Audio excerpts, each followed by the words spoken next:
이미 공부를 어느 정도 포기하거나 정상적으로 따라갈 수 없는 이런 상황이 됐을 때 그런 후회를 한다는 거예요. 문제 푸는 거, 숙제하는 거 여기에 치여 있다 보면요, 가장 소홀히 하게 되는 게 개념이에요. 개념. 사소한 개념 또는 사소한 내용, 사소한 일상도 상관이 없습니다. 이런 것들도 말로 설명할 수 없다면 이것은 잘 모르는 것이다, 아이가 제대로 알지 못하는 것이다, 이렇게 생각을 하고선 그런 훈련을 계속 시켜야 돼요. 설명을 할 수 있어야 진짜 아는 거고, 설명을 못하면 이건 이해한 게 아니구나. 기본적으로 우리는 모든 개념 내용을 설명할 수 있어야 된다. 개념뿐만이 아니라 사실은 문제도 마찬가지입니다. 문제도 개념도 전부 다 설명을 할 수 있어야 된다. 이게 수학공부법의 가장 첫 번째 핵심입니다. 그런데 우리가 빠지면 안 되는 함정들이 있어요. 뭐냐면 아는 아이들이 정말로 이건 쉬워요, 이건 그냥 할 수 있어요, 쉽게 할 수 있어요 라고 이야기를 하는데 여기에서 그냥 넘어가면 안 된다는 거예요. 뭘 넘어가면 안 되는 거냐면, 아이가 아는 것 같지만 설명을 시켜보면 정작 그 내용을 설명을 못하는 경우가 많습니다. 한마디로 말하면 문제만 풀 수 있다는 소리예요. 문제는 풀 수 있는데 설명을 못한다. 자, 이거는 솔직히 말씀을 드릴게요. 이거 딱 초등학교 때까지밖에 안 돼요. 초등학교 때는 내용이 워낙 쉽고 그다음 워낙 적고 연결을 안 하더라도 사실은 크게 문제가 없는 이제 이런 정도의 수준이란 말이에요. 그런데 문제는 이런 학생들이 언제 생기냐? 중학생 때부터 생겨요. 그런데 정말 안타까운 건 중학교, 고등학교 올라갈수록 점점 더 공부 내용이라든지 이런 것들은 많아지고 그다음 비중, 중요도 이런 건 점점 더 높아지는데, 그때에 대해서 이미 옛날 일을 후회하면서 이렇게 하지 말았어야 될 걸 생각은 하지만 이미 늦었고 공부를 포기한 뒤라는 거죠. 그게 그 후회를 하는 게 이미 공부를 어느 정도 포기하거나 정상적으로 따라갈 수 없는 이런 상황이 됐을 때 그런 후회를 한다는 거예요. 그렇게 하면 안 되고 어렸을 때부터, 특히 초등학교 때부터 설명하는 연습을 반드시 해야 된다. 자, 그런데 이게 아이들이 설명하는 거 되게 싫어합니다. 그 이유 중에 하나가 뭐냐면요, 내가 완벽하게 이해를 하고 있지 못하다는 거를 알려주고 싶지 않은 거예요. 무슨 말이냐면 설명을 시켜봤을 때 잘 못할 것 같거나 아니면 내가 완전하게 이해를 못했다는 것을 들키고 싶지 않아서 설명하기 싫어하는 경우가 많거든요. 그리고 익숙하게 외워서 그런 경우가 진짜 많습니다. 왜냐면 외워서 문제를 맞춘 경우는요, 누가 자꾸 뭘 물어보면 싫어해요. 왜냐?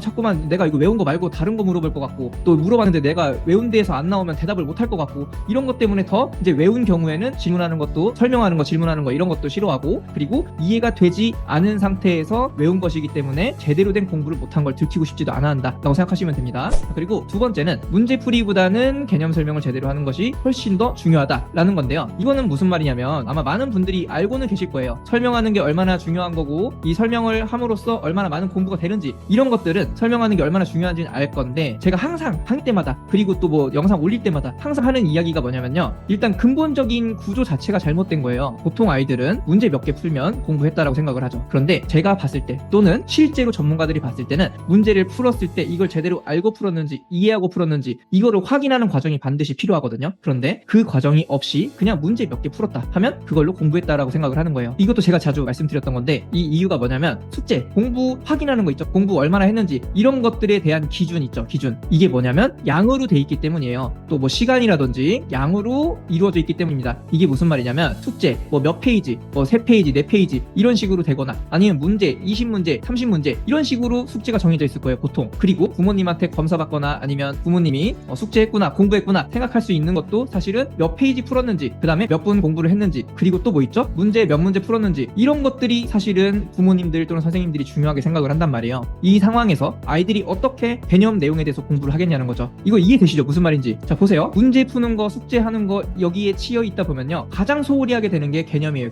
개념을 가장 소홀히 하게 되는 이유가 뭐냐면요, 개념 내용은 쭉 길게 써 있지만 이거를 반복해서 보거나 아니면 공부를 오래 한다고 해서 누가 알아주는 게 아니에요. 왜냐면 티가 안 나거든요. 이건 개념은 공부를 했든 안 했든 티가 안 나요. 그쵸? 그냥 내용을 더 반복해서 보던가 아니면 내가 연습을 하던가 비슷한 걸 해보던가 했을 때 티가 안 나요. 티가 나는 건 뭐밖에 없죠? 몇 페이지 풀었는지, 몇 문제 풀었는지, 몇 분을 공부했는지, 이거밖에 없단 말이에요. 그러다 보니까 문제를 그냥 바로 풀어요. 내용에 대한, 개념에 대한 이해가 없이 문제를 푼다. 그리고 문제를 몇 문제를 풀면 공부를 했다 라고 생각을 하고 주변에도 그렇게 이야기를 하겠죠. 그리고 부모님은 뭐 어떻게 하세요? 보통 부모님은 그래 10문제 풀었네, 20문제 풀었네, 또는 30분 공부했네, 1시간 공부했네, 아니면 5장 풀었네, 10장 풀었네, 이런 걸로 문제 수와 페이지, 양, 시간 이런 것들을 보고 공부를 했다 안 했다를 판단하기가 쉽고, 그렇게 착각을 많이 한다는 거죠. 이렇게 공부하면 중학교 때 첫 번째로 무너진다고 보면 되는데요, 정말 열심히 공부를 해서 중학교 때까지 어찌어찌 버텼다고 하더라도 반드시 고등학교 수학 앞에서는 무너집니다. 이거 잘 생각해 보셔야 되는 게 뭐냐면, 보통 학생들의 경우 마찬가지인데요, 고등학교 올라가잖아요. 결국에는 수능을 잘 보고 대학을 잘 가고, 그래서 앞으로 밝은 미래를 그려보고자 공부를 시키는 거잖아요. 근데 고등학교 때 생각해보면요, 전체 공부의 절반 정도, 보통 그래요, 절반 정도는 수학을 합니다. 자, 근데 과목은 굉장히 많은데 왜 절반 정도를 수학을 하게 될 것인가를 생각을 해보면 정말 간단해요. 그만큼 수학이 어렵고 이해가 안 되고 시간 투자를 많이 해야 되는 과목이기 때문에. 그런데 반대로 이 과정을 만약에 좀 초등학교 때 또는 좀 더 어렸을 때 제대로 된 공부 방법으로 천천히 하더라도 괜찮습니다. 천천히 하더라도 처음부터 제대로 된 방법으로 공부를 한다면 그때 대해서 그렇게 힘들지 않게 공부를 할 수 있어요. 그런 방법과 노하우에 대해서도 앞으로도 계속 알려드릴 거고, 그리고 아이들 훈련도 이제 직접 시켜드리려고 합니다. 그런 식으로 공부를 한다고 생각하시면 될 것 같아요. 고등학교 수학 때는 무조건 무너진다. 지금 주변에 잘하는 친구들 뭐 올림피아드라든지 아니면은 경시대회라든지 이런 거 있죠. 경시대회 이거 전혀 부러워할 필요가 없어요. 무슨 말이냐면 물론 그럴 수 있어요. 아이가 조금 똑똑해서 경시대회 문제라든지 이런 것도 잘 풀 수도 있습니다. 하지만 대부분 경시대회 나가서 수상하는 친구들을 보면 주입식으로 한 경우가 많아요. 물론 아이가 어느 정도 수학 머리가 좀 따라오니까 그럴 수 있죠. 어릴 때부터 좀 훈련이 돼 있거나. 그런데 대부분은 뭐냐면요, 혼자 힘으로 풀 수 있는 문제는 많지 않아요. 그럼 어떤 과정을 겪게 되냐면요, 선생님이 풀이 과정을 알려줍니다. 풀이 과정을 막 적습니다. 그리고 이게 시험에 나오겠죠. 그러면 아이들은 이게 무슨 말인지도 모르고 그냥 그대로 외워서 적어서 비슷하게 써서 내요. 그러면 문제가 맞겠죠. 그렇게 됐을 때 점수가 잘 나오겠죠. 이런 방식으로 보통의 이제 뭐 경시대회나 아니면은 뭐 올림피아드 같은 경우는 이제 조금 다를 수도 있겠지만 보통의 경시대회라든지 아니면 좀 심화 문제라든지 응용 이런 것들이 비슷하게 진행이 된다라고 생각하시면 될 것 같아요. 처음부터 자기 힘으로 그런 정도의 능력 문제를 푸는 경우는 정말 드물다라는 거를 미리 생각해보고 우리가 앞으로 계속해서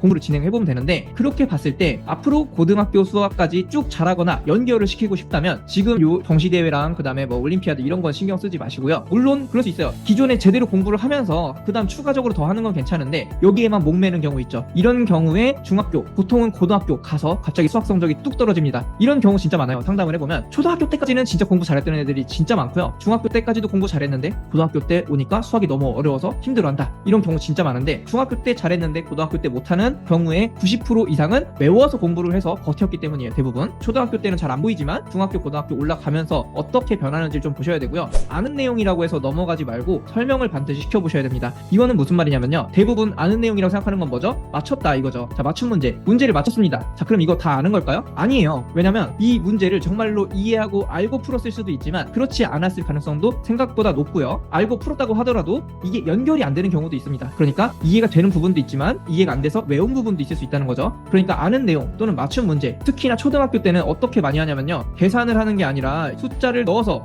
푸는 경우 진짜 많거든요. 넣어서 푸는 경우에 대부분 어디서부터 망하냐? 분수, 소수 나오면서부터 망해요. 왜냐면 숫자를 넣어서 푸는 거는 자연수로 만약에 답이 나오면 그래도 몇 번 넣어보면 나올 수 있거든요. 근데 분수로 나오는 경우에 그때부터는 안 돼요. 예를 들어서 수학 내용을 한번 보자고 하면 이런 거죠. 2 곱하기 네모는 8이라고 했습니다. 자, 여기 있는 수를 계산을 할 때 이 네모를 구하는 과정과 식을 알아야 되는데 그걸 하지 않고 네모에 자꾸만 숫자를 넣어서 1, 2, 3, 4 이렇게 넣어서 계산하는 경우 많이 있거든요. 넣어서 계산하는 것만 막 5, 6학년 때까지 연습을 하면 분수가 나오면 못해요. 무슨 말이냐면 2 곱하기 네모는 7이 됐다. 만약에 이거 지금 8, 7 하나 차이잖아요. 근데 여기는 얘는 지금 뭐 1, 2, 3, 4 이런 자연수로 만들 수가 없는 수거든요. 이렇게 되면 여기에 뭐가 들어갈지 못 찾는 친구들 진짜 많아요. 그런 친구들 대부분 보면 뭐냐면 방금 전에 제가 말씀드렸던 숫자를 일단 넣어서 보는 또는 패턴을 외워서 푸는 이런 경우가 진짜 많단 말이에요. 그래서 이거 안다고 생각하고 여기 지금 여기 4라는 걸 알면은 넘어가도 되는 걸까요? 아니에요. 왜죠? 왜 4인지를 설명을 할 수 있어야 돼요. 그 단원에 맞춰서. 예를 들면 나눗셈 단원이다라고 하면 네모는 8 나누기 2를 계산을 해서 4가 나온 거라는 거죠. 그럼 이거를 알고 있으면 이건 여기는 분수거든요, 답이. 그러면 네모는 똑같이 7 나누기 2라는 거를 알고 여기 빈칸을 채울 수가 있는데 지금 요 위에 거에서 외워서 또는 값을 넣어서 계산한 경우에는 여기 들어가서 7이 되는 게 없네? 모르겠다. 별표. 이러고 넘어간다니까요. 그렇게 하는 경우가 있기 때문에 쉬운 문제여도 그냥 바로 숫자 넣어서 하는 거 말고 설명을 해보게 하거나 아니면 왜 이렇게 식이 나오는지 이런 것도 연습을 반드시 해야 되고요. 이거 너무 쉬워요 할수록 설명을 시켜야 돼요. 왜 쉬워요 하는 문제를 설명을 시켜야 되냐면요, 쉽다고 이야기를 하는 건 내가 이해를 했다고 말하는 거랑 같은 거거든요. 물어봤을 때 대답을 못하거나 설명을 못하면 본인이 이해를 못한 거잖아요. 이해를 했다고 했는데 못한 거잖아요. 그러면 자기가 말하는 게 안 맞는 거죠. 그렇게 되면 아, 이거 내가 잘못 생각했구나 하고선 다시 공부를 하는데, 그게 아니라 아예 모르는 문제 있죠. 어려운 문제를 설명을 시키잖아요. 그러면